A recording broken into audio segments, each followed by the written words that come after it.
Okay, in which case I will accelerate to the next part of the agenda and invite Joseph to come and talk about the competency framework. Hello, it's lovely to be here. It's slightly weird being at Imperial because I studied here, though I did see a sign in the foyer that said Imperial is now #1 for aeronautical engineering.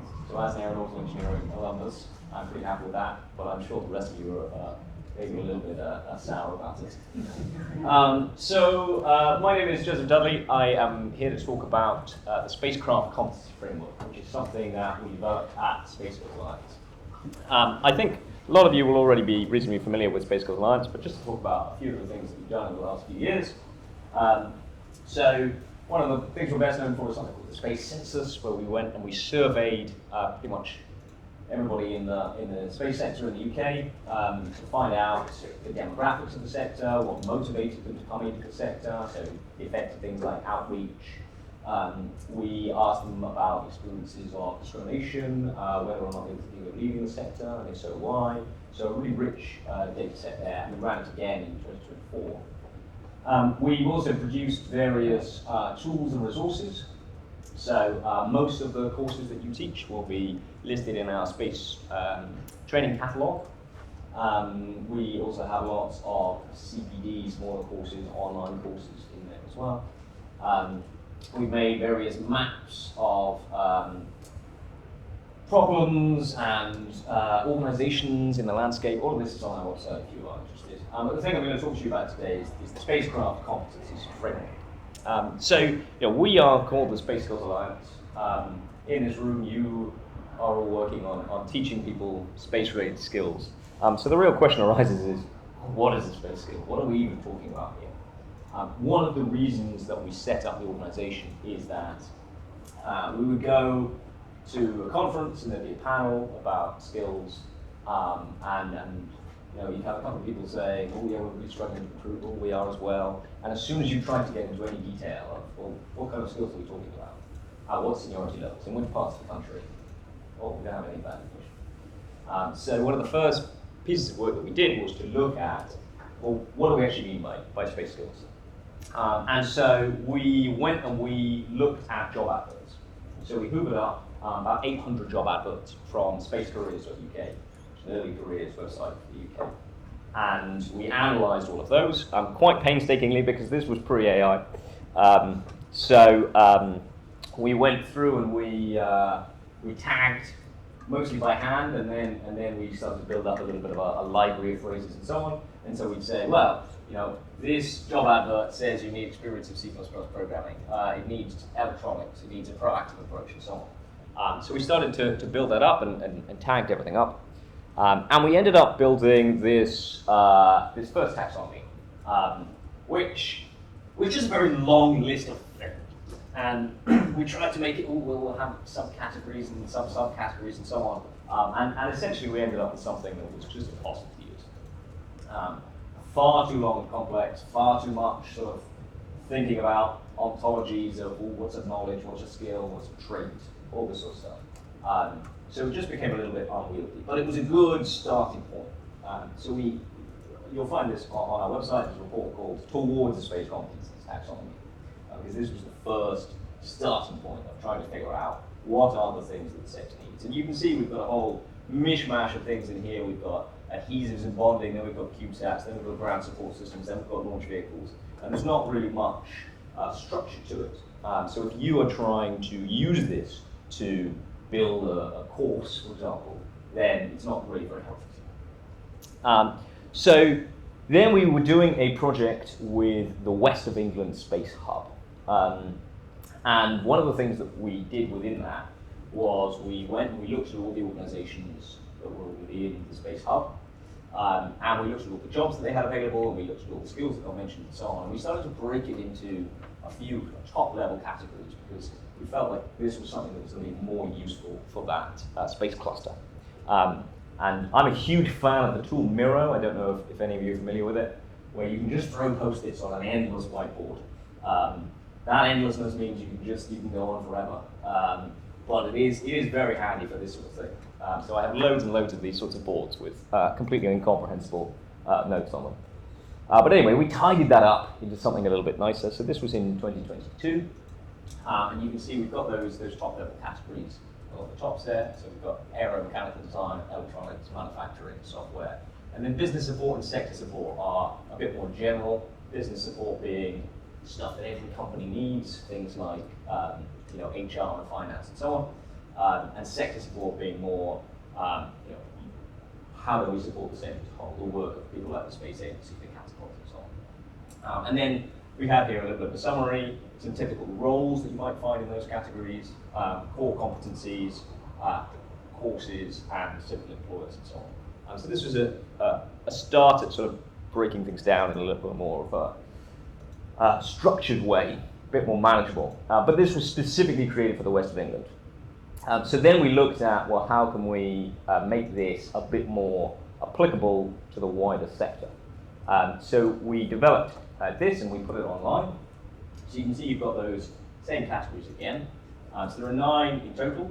We've got the 5 technical ones, then 2 that are more about supporting, and then we've got transferable skills underlying everything at the bottom there. Each one of these is then broken down into up to 10 competencies. And each competency is pretty thin on the ground. So we've got the name and we've got a little bit of description. And then these can fit into more than one theme. So understanding the impact of the space environment will fit into more than one of these. So there's a little bit of overlap. These are, we call them themes rather than sort of hard categories because there's an overlap in that Venn diagram. So this was version 1, and this worked reasonably well, but we identified over the course of various bits of work that there were some improvements that needed to be made. And so one of the things that we then did was we went out to industry, and I several people in this room were involved as well, to look at how do we iterate this, how do we make it a bit more useful. And we also looked at other frameworks from other sectors.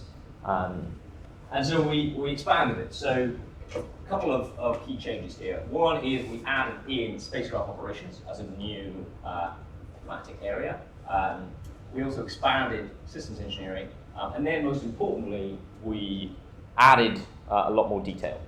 So we went from this very short statement about what a competency was to 4 levels. So we've got aware, practitioner, senior practitioner, and expert. So for every one of these competencies, we now have these proficiency levels. And that structure is based on, I believe it's the Space Command frameworks, the one used by the Ministry of Defense. And you'll find pretty similar structures in lots of other competency frameworks as well. So this is a big step forward, as you can see, in terms of the level of detail, and hopefully much more useful for those of you using this to build a course. It's not perfect. There's still some ways to go. One of the things that we have also done is we have been part of an EU Horizon project called Astraeos, which, like all good EU projects, is a terrible acronym. I can't actually know what it stands for anymore, but essentially it was a project looking at the skills needs within the space sector across Europe.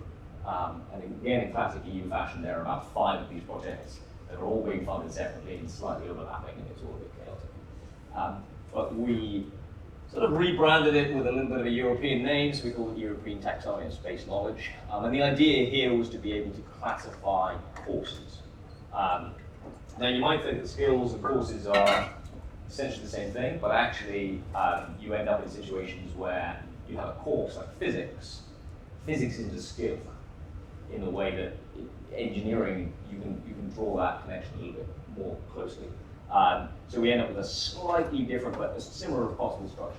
So again, we've got systems, aeromechanical, electronics, manufacturing, space operations. But then we expanded the downstream a little bit here. And then we also added foundational knowledge. We've got mathematics and physics there. So this is a slightly different but very closely related framework, and they are more or less interchangeable, but just for slightly different purposes. And this then allowed us to classify lots of courses. You can't really see on the projector, but I'm happy to share the slides afterwards, the breakdown of the different courses there. So we now have a lot more detail in here, and I should mention, given that Bernice is in the room, that this work was generously funded by the UK Space Agency. Pick up one of their branded things on your way out. So yeah, lots more detail here. One of the other things that we did was we mapped the SpaceCRAFT framework to some other frameworks. So there's the Space Apprenticeship frameworks, the level 4 and the level 6. There's the Skills Builder framework, which is very much focused on those transferable skills, and there are lots and lots of resources related to this. What I particularly like about this is it runs from primary school through to you're in work. And they break down really fundamental skills right the way from, are you paying attention to the teacher in the classroom, through to can you give a presentation to the room. And as I say, lots of bits related to that, so we mapped onto that. ESCO, which is the European Skills, Competencies, Qualifications and Occupations. A classic European project that tries to do literally everything. The slightly unfortunate thing about ESCO is if you look in ESCO for something like mission planning, satellite operations, you'll get party planning is the closest available item in there. So there's some work that they need to do to recognise the importance of the space sector. But where we can, we mapped much of that. And then also the ESA competency framework. There are probably others that we could add in here, and if you have some suggestions, then do let us know. But the idea is that we're trying to recognise that this framework is not the only framework, and probably people are going to be using other ones, and you want to be able to say, I've got this from this framework, it matches up with this, and so on. We've also made recently, again, thanks to the funding from the Space Agency, an analysis tool for your CV. So the idea is you can plug your CV in, and AI, see how your conversation about AI, goes away and analyzes your CV and tells you what skills you've already got. The idea here is that it can support career changes, but also young people who maybe aren't quite sure how to demonstrate what skills they already have and how those are relevant to space. So it just gets analyzed by AI and you get a result a bit like this. This one says, this is analyzing my CV, and it said, well, you've delivered some surveys on behalf of the Space Coast Alliance. That's an example of processing data, and we have high confidence in that. Already we've seen a few people using this and finding it quite helpful. So the idea with all of this is to build up a bit of a common language for talking about this. So trying to address that question I mentioned at the beginning on what are we talking about when we say space skills? Have something that industry and academia can talk to each other with, that we can go and we can analyze the courses that are currently available, the jobs that are currently available, and we can match those things up. So the space training catalog that I mentioned, which has 600 odd courses on it, that is all mapped to this as well. And so you can look and you can see, there are no courses about thermal engineering that are only short course. Maybe that's something that needs to be addressed. When we did the Space Sector Skills Survey with the Space Agency and DCIT back in 2023, we used a similar framework there when we were asking employers what kind of skills they had gaps for, where they were struggling to hire and so on. And that then informed the training programs funds, which again I know a lot of you have been involved in.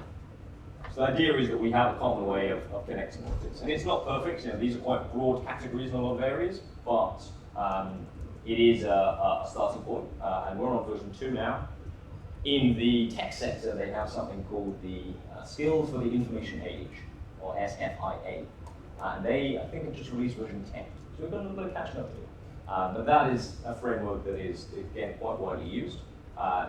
It's used, for example, within government for contracts when they say, we want this particular skill set, and so on. So my hope is that it is something that will be helpful to you in terms of when you are thinking about designing the course, you can look at what are the sorts of things the industry needs. That we can analyze those job adverts from industry that say exactly what industry wants and match that up. And just have better understanding of the needs of the sector, what academia is able to provide, where there are gaps, where we might need to address and grow and so on.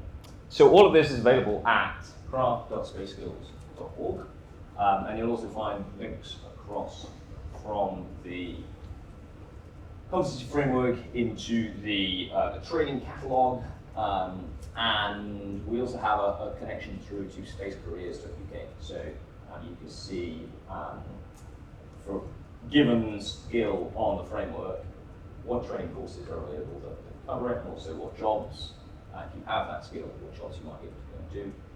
And we're talking to Space Careers and others about doing that in reverse, so that if you found a job or an internship or something like that on their website, you could say, I don't quite have all the skills on this yet, but let me analyze my CV to see what I've currently got. Okay, here are the gaps. What training courses are available? Can I go on a short course? Can I do a master's that would fill this gap and bring me up to that level? So just making it all a little bit more visible for everyone. Thank you very much.